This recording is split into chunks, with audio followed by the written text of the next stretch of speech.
Deus seja louvado. Eu levanto-me na presença de Deus e de toda a Irmandade para contar o testemunho daquilo que o Senhor fez na minha vida e na vida da minha família. O meu nome é Carla. Nasci em Ceia, uma pequena cidade de Portugal. Quando era adolescente, vivia completamente afastada dos caminhos de Deus, sem imaginar que Ele já estava escrevendo uma nova história para mim. Conheci Manuel ainda muito nova. Éramos dois adolescentes apaixonados pela vida de festas, bares, bebidas e noites sem hora para terminar. Fazíamos apenas aquilo que nos dava vontade, sem pensar nas consequências. Mesmo vivendo daquela forma, resolvemos casar.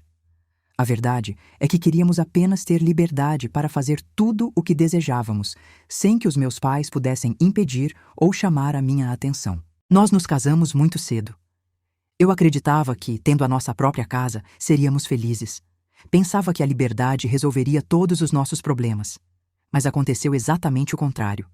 Continuávamos a passar noites fora, a frequentar festas e a viver como se não existisse amanhã.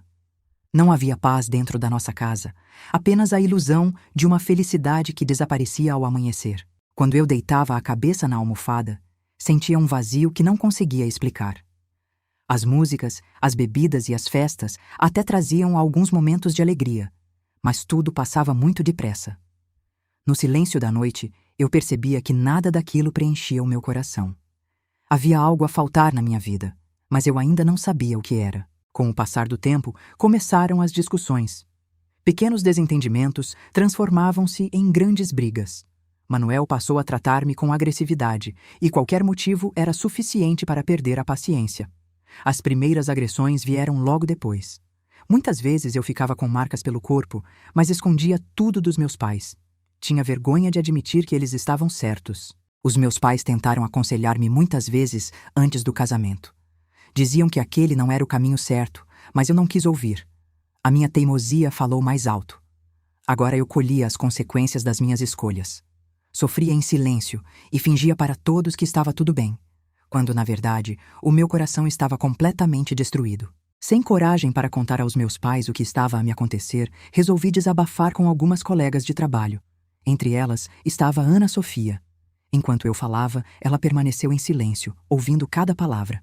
Quando terminei, olhou para mim com muito carinho e disse apenas uma frase que nunca mais esqueci. Carla, tu precisas de buscar a Deus. Eu respondi que tinha errado, que tinha desobedecido aos meus pais e que já não havia solução para a minha vida. Ana Sofia sorriu e disse: enquanto há vida, há esperança. Deus ainda pode transformar a tua história. Aquelas palavras tocaram o meu coração, mas eu ainda não imaginava de que forma o Senhor começaria essa transformação. Pouco tempo depois, Manuel foi transferido pela empresa onde trabalhava para a cidade de Coimbra. Para minha surpresa, a mesma empresa também conseguiu trabalho para mim. Mudamo-nos cheios de expectativas, acreditando que a mudança de cidade resolveria os nossos problemas. Mas a mudança de morada não mudou a vida que levávamos. As festas continuavam, as bebidas continuavam, as discussões também. Quando eu dizia que não queria sair, Manuel obrigava-me a acompanhá-lo. Dizia que eu tinha casado com ele para estar ao lado dele em qualquer lugar. Enquanto ele dançava com outras mulheres e lhes pagava bebidas, eu permanecia sentada, em silêncio, sentindo que aquela já não era a vida que eu queria viver. Eu via Manuel abraçar outras mulheres, rir, dançar e pagar bebidas para elas diante dos meus olhos. Eu permanecia sentada, engolindo as lágrimas. Mas ai de algum homem se aproximar da minha mesa. Manuel transformava-se noutra pessoa. Dentro de mim, crescia a certeza de que aquele casamento e aquela vida não podiam ser aquilo que Deus desejava para mim. Mesmo sofrendo, eu continuava ao lado dele. A vida é feita de escolhas, e aquela tinha sido a minha. Achava que precisava suportar tudo em silêncio. Com o passar dos dias, Ana Sofia telefonava-me frequentemente. Falávamos às escondidas, porque Manuel não gostava que eu tivesse amizade com pessoas que falassem de Deus. Sempre que ela perguntava como eu estava, a minha resposta era a mesma. Está tudo igual. Ou talvez pior. Contei-lhe que Manuel agora me obrigava a ir às festas. Se eu recusasse, era agredida. Eu via tudo o que ele fazia e não tinha coragem de dizer uma única palavra. A minha alma estava cansada daquela vida. Foi então que Ana Sofia perguntou: vocês ainda não têm filhos?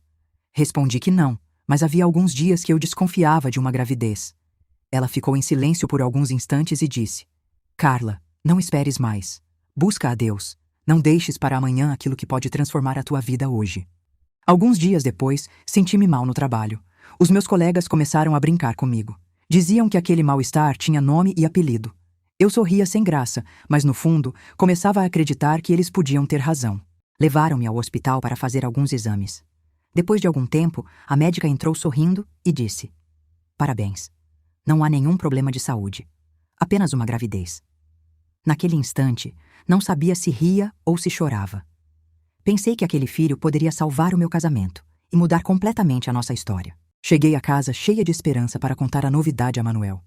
Imaginei que ele fosse abraçar-me e comemorar comigo, mas aconteceu exatamente o contrário.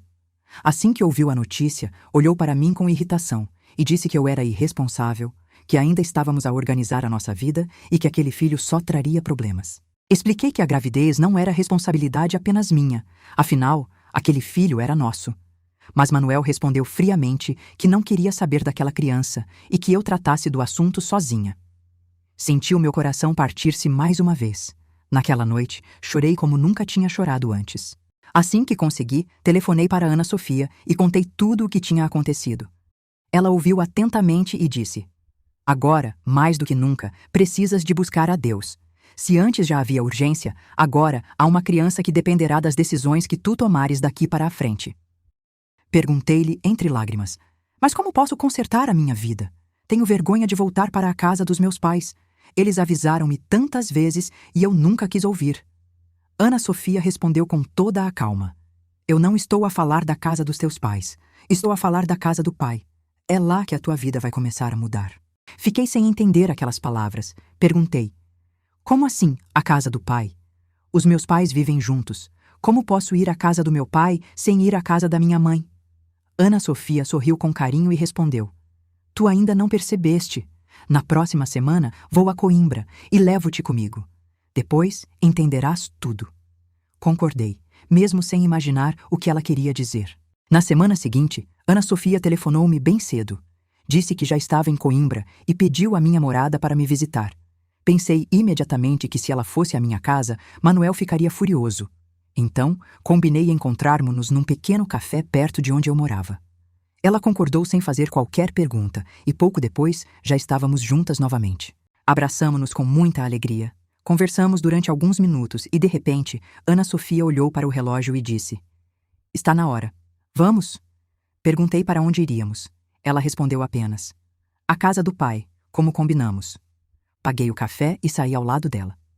Durante todo o caminho, imaginei que iríamos visitar o pai dela. Caminhamos apenas alguns minutos. Quando ela parou em frente àquele edifício, fiquei surpresa. Não era a casa do pai dela. Era uma igreja. Assim que entrei, senti uma paz que nunca tinha experimentado. Os irmãos cantavam um hino que parecia falar diretamente ao meu coração. Cada palavra tocava a minha alma de uma forma impossível de explicar. Enquanto o hino era cantado, senti os meus olhos encherem-se de lágrimas. Era o hino de número 132 que dizia: "Eis que estou disposto a te obedecer, mas só com o teu auxílio eu poderei vencer." Eu nunca tinha ouvido aquelas palavras, mas parecia que contavam exatamente a história da minha vida. Quanto mais o hino era cantado, mais o meu coração se quebrantava diante da presença de Deus. Ana Sofia abriu a bolsa e tirou um véu, uma Bíblia e um inário. Entregou-os nas minhas mãos e perguntou com delicadeza: "Importas-te de usar este véu?"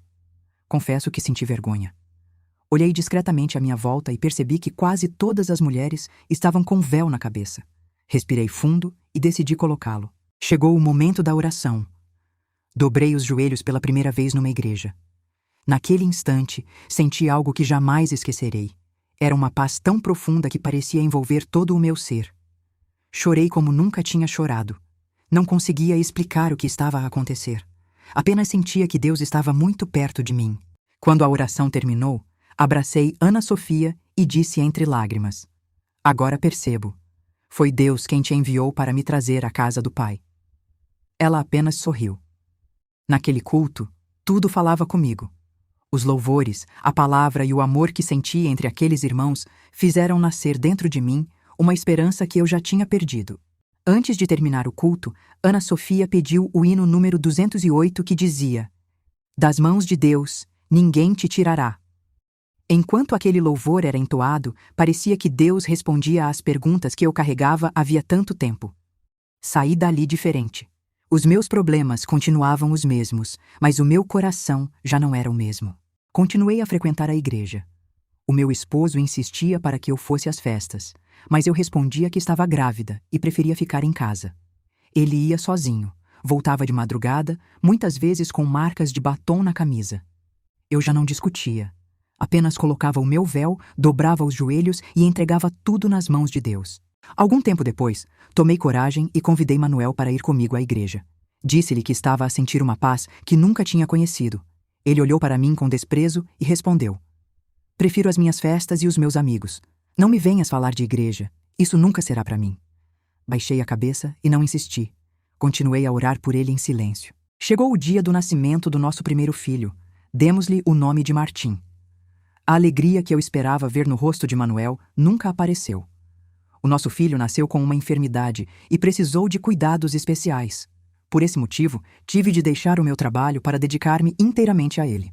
Quando ele soube da enfermidade do nosso filho, voltou a culpar a minha fé.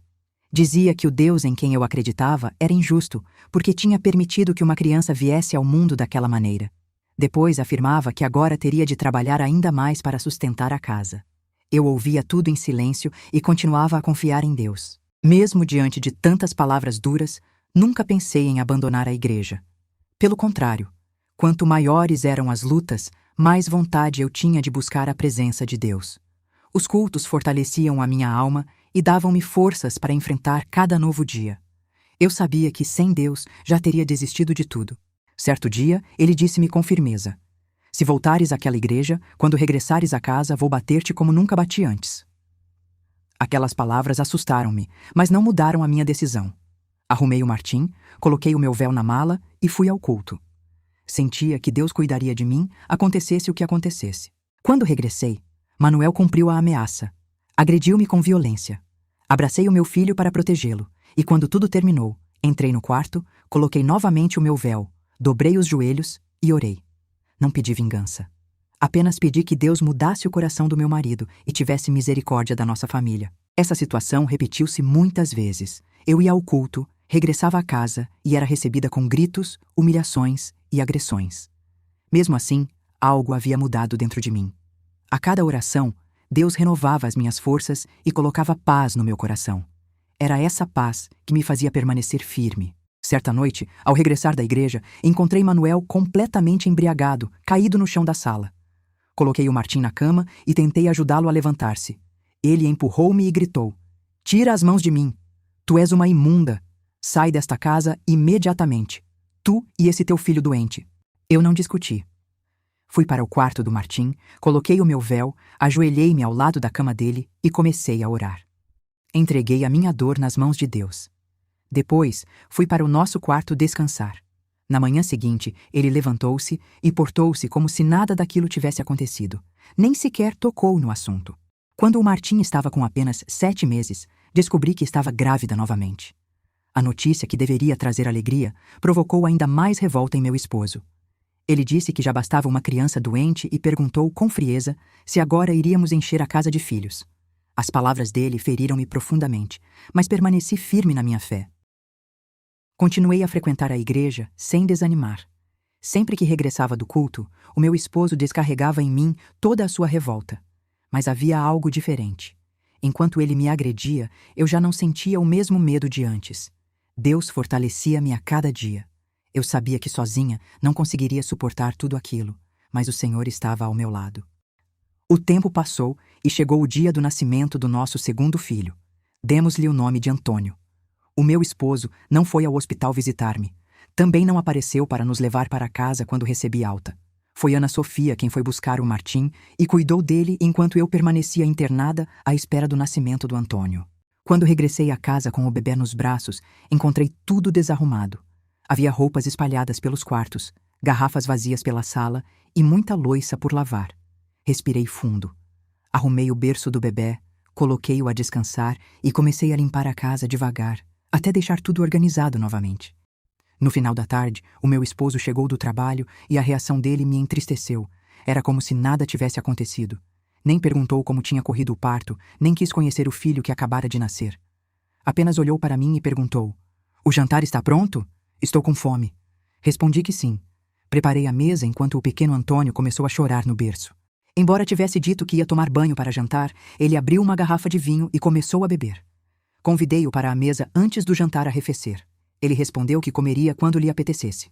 Depois perguntou se eu já tinha encontrado uma ama para cuidar das crianças, como se aqueles filhos fossem apenas meus. Expliquei-lhe que não iria arranjar nenhuma ama e que eu própria cuidaria dos nossos filhos. Ele respondeu que cuidar não era apenas dar banho e alimentar as crianças. Disse que eu precisava voltar a trabalhar para ajudar nas despesas da casa e ainda encontrar alguém com experiência para cuidar do Martim por causa da enfermidade dele. Respirei fundo para não responder. Entrei no quarto onde o bebê dormia, coloquei o meu véu, ajoelhei-me e comecei a orar. Poucos instantes depois, meu esposo entrou furioso. Arrancou o véu da minha cabeça, tirou a Bíblia das minhas mãos e lançou-a para longe. Depois começou novamente a agredir-me com palavras. Enquanto chorava, clamei em silêncio: "Até quando, Senhor? Até quando vou suportar tudo isto? Dá-me forças para não desistir."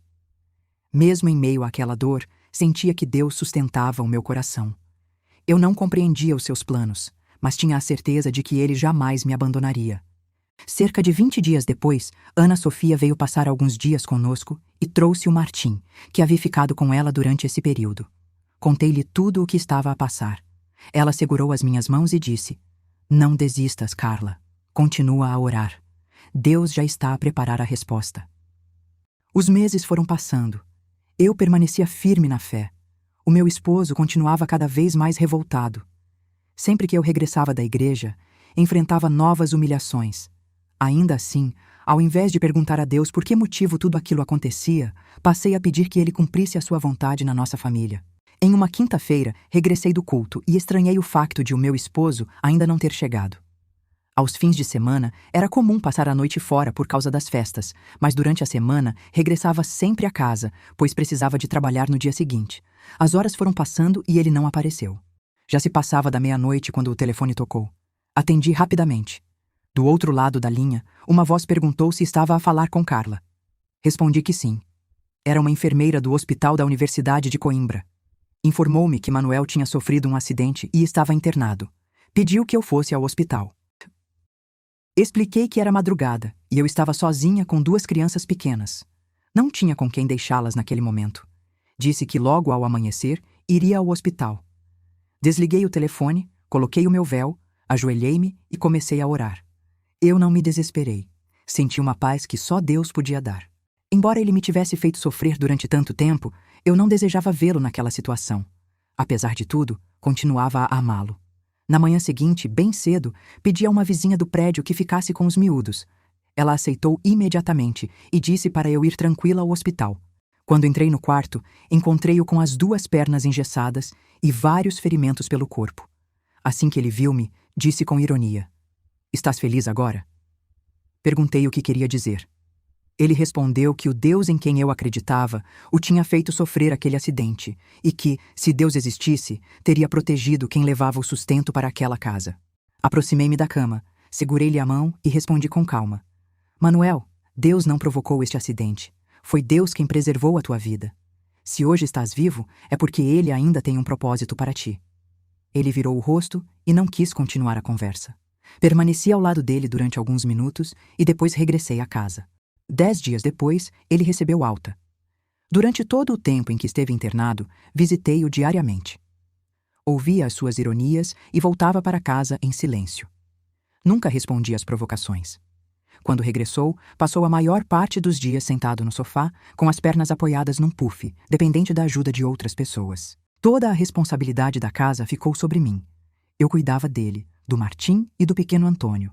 A empresa em que ele trabalhava enviava diariamente um enfermeiro para ajudá-lo com o banho e os curativos.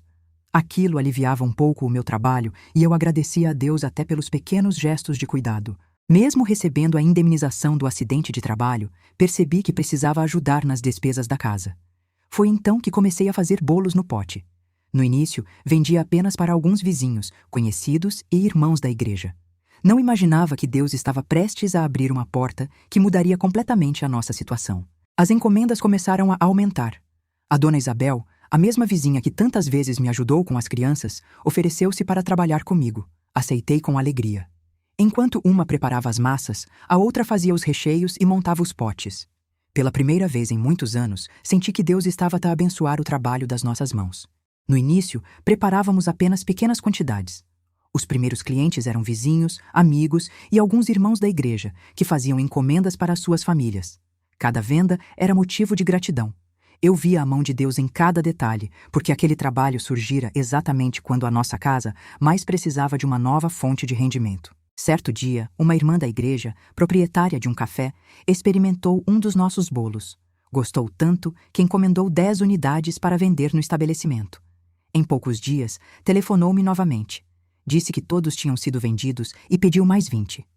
Aquela notícia encheu o meu coração de alegria e aumentou ainda mais a minha confiança em Deus. Pouco tempo depois, outro café também começou a fazer encomendas. Já não conseguíamos acompanhar tantos pedidos. A dona Isabel trabalhava ao meu lado todos os dias e fazia tudo com muito carinho. O que tinha começado como uma pequena ajuda para as despesas da casa transformava-se, pouco a pouco, numa verdadeira oportunidade. Na época das férias, Ana Sofia veio de Ceia passar alguns dias conosco. Assim que viu a quantidade de encomendas, ofereceu-se para ajudar. Trabalhamos juntas durante vários dias. Quando chegou o momento de ela regressar à casa, percebi que já não conseguiríamos dar conta do trabalho apenas eu e a dona Isabel. Foi então que contratei mais 2 pessoas para trabalharem conosco. Todos os dias saíam centenas de bolos da nossa cozinha. Enquanto preparava cada encomenda, eu lembrava-me das noites em que chorei sem saber como pagar as contas. Agora compreendia que Deus estava a abrir portas que jamais imaginei que existissem. Entretanto, o meu esposo recuperou-se completamente do acidente. Voltou ao trabalho, mas também voltou às festas, às bebidas e às noitadas. Nada parecia ter mudado no coração dele. Continuava a implicar com a minha fé e dizia que nunca aceitaria ver-me seguir aquele caminho. Eu apenas continuava firme na presença de Deus. Certa noite, o meu esposo chegou a casa completamente embriagado. Olhou para mim e disse: "Esta é a última vez que te aviso. Não quero que voltes àquela igreja. Da próxima vez, não vou falar. Vou agir." Respirei fundo. Durante muito tempo permaneci calada, mas naquele dia senti que precisava responder com serenidade. Olhei nos olhos dele e disse: "Manuel, durante todo este tempo nunca discuti contigo por causa da minha fé, mas hoje preciso dizer-te uma coisa. No próximo domingo haverá batismo na igreja, e eu vou batizar-me."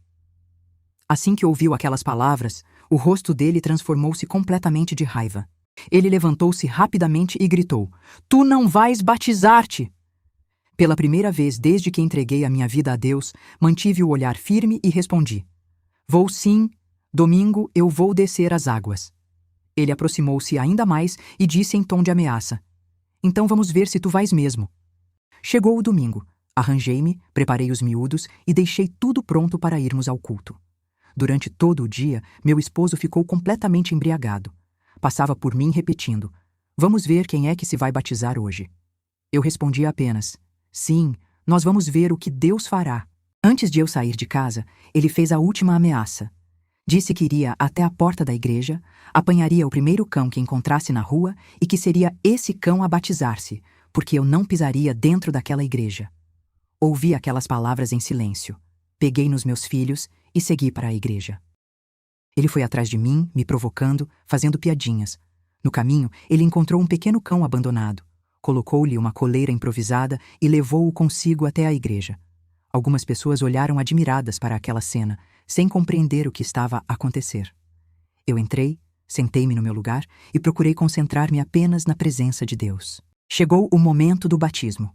Fui chamada para descer as águas. Enquanto o irmão fazia a oração, entreguei completamente a minha vida nas mãos de Deus. Quando saí das águas, com o coração cheio de alegria, levantei os olhos e vi o meu esposo parado à porta da igreja, ainda segurando aquele pequeno cão. Naquele instante, algo inesperado aconteceu. Manuel começou a chorar de forma desesperada. As lágrimas corriam pelo seu rosto e ele já não conseguia contê-las. Todos ficaram em silêncio. Era como se Deus estivesse a falar diretamente ao coração daquele homem que durante tantos anos resistira ao seu chamado. Entre lágrimas, ele levantou a voz e disse: "Senhor, perdoe-me. Eu pensei que o cão que tinha vindo batizar-se era este, mas o verdadeiro cão sou eu. Fui eu quem viveu longe de ti, que feriu minha esposa, desprezou os meus filhos, se ainda existir perdão para mim, e também quero entregar a minha vida ao Senhor. Depois dessas palavras, entregou o cãozinho a um rapaz que passava na rua e entrou rapidamente na igreja. Aproximou-se do altar, ajoelhou-se e chorou como uma criança. Naquele momento, pediu perdão a Deus, pediu perdão a mim e também aos nossos filhos. A igreja inteira glorificava a Deus por aquele milagre. Nesse mesmo dia, ele também foi batizado. O homem que durante tantos anos perseguiu a minha fé, agora entregava a própria vida a Jesus. Enquanto o via descer as águas, lembrei-me de todas as noites em que dobrei os joelhos para orar por ele. Nenhuma daquelas orações tinha sido em vão. Hoje, passados 17 anos, vejo o quanto Deus transformou a nossa história. Manuel nunca mais voltou às festas, nunca mais entrou embriagado em casa, nunca mais levantou a mão contra mim. Tornou-se um homem de oração, um esposo amoroso e um pai presente para os nossos filhos. O Martim foi completamente restaurado da enfermidade que tinha quando era criança. Os nossos filhos cresceram ouvindo a palavra de Deus e servindo ao Senhor. Quanto ao negócio dos bolos, Deus fez prosperar a obra das nossas mãos. As encomendas aumentaram tanto que abrimos a nossa própria empresa. Ele deixou o antigo emprego, fez o acerto e comprou uma carrinha para realizar as entregas. Enquanto eu, a dona Isabel e mais 3 funcionárias preparamos os bolos, ele percorre a cidade, levando cada encomenda com alegria. Hoje temos uma família restaurada e posso dizer que Deus fez infinitamente mais do que um dia pedi em oração. Quando olho para trás, lembro-me da jovem que vivia perdida nas festas, acreditando que a felicidade estava nas noitadas e nos prazeres deste mundo. Hoje compreendo que o vazio que eu sentia era a falta da presença de Deus. Foi Ele quem transformou a minha tristeza em alegria, restaurou a minha família e deu um novo sentido à nossa vida. Também compreendi que nenhuma oração é desperdiçada diante de Deus. Muitas vezes pensei que Ele estava em silêncio, mas, na verdade, estava a trabalhar onde os meus olhos não conseguiam ver. O Senhor preparava o momento certo para mudar o coração de Manuel e restaurar completamente o nosso lar. Se hoje existe paz dentro da nossa casa, é porque um dia decidi não desistir da presença de Deus. As lágrimas que derramei transformaram-se em testemunho. As noites de dor deram lugar a dias de alegria. E a nossa família tornou-se uma prova viva de que não existe situação impossível para o Senhor. E você que nos assistiu até aqui, se esta história falou ao seu coração, escreva nos comentários apenas uma palavra: Amém. Será uma grande alegria ler o seu comentário e saber que esta mensagem fortaleceu a sua fé. Se você também tem um testemunho de transformação, de milagre, de restauração familiar ou qualquer experiência marcante com Deus e gostaria que ela fosse narrada aqui no canal, envie o seu relato para o e-mail que está na descrição deste vídeo. O mesmo e-mail também está disponível no comentário fixado. E se você deseja aprender uma profissão e conquistar uma renda extra, assim como aconteceu nesta história com os bolos no pote, deixei um link na descrição deste vídeo um curso que pode ajudar você a dar os primeiros passos. O mesmo link também está disponível no primeiro comentário fixado. Para preservar a identidade dos envolvidos, os nomes das pessoas, alguns locais e determinados detalhes desta narrativa foram alterados. Qualquer semelhança com pessoas ou acontecimentos reais é mera coincidência. Eu agradeço a Deus por tudo, Deus seja louvado.